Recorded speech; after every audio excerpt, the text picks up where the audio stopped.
Hello YouTube, today I'll be printing off this blue whistle. This whistle is very loud. I nearly deafened myself. To see me deafening myself, watch the end of this video. I hope you enjoyed the time lapse. Remember to subscribe.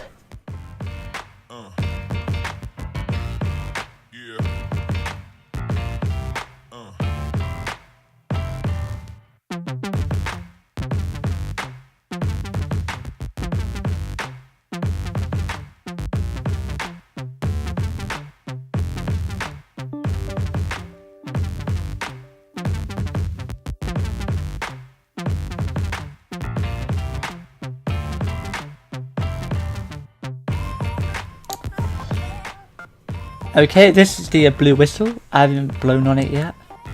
But hey, let's try it. So this is the front bit where you give it a blow, you whistle it. You can see the little indentations on it. So that's where the air goes out. As you can see right there, the little pillars which make the noise. This is version 29. Okay, let's blow on it, yeah? So warning headphone users, this will hurt. Okay, rest in peace headphone users. Yeah, if you enjoyed this video, subscribe and comment below. And like this video. Hope you enjoy. Goodbye.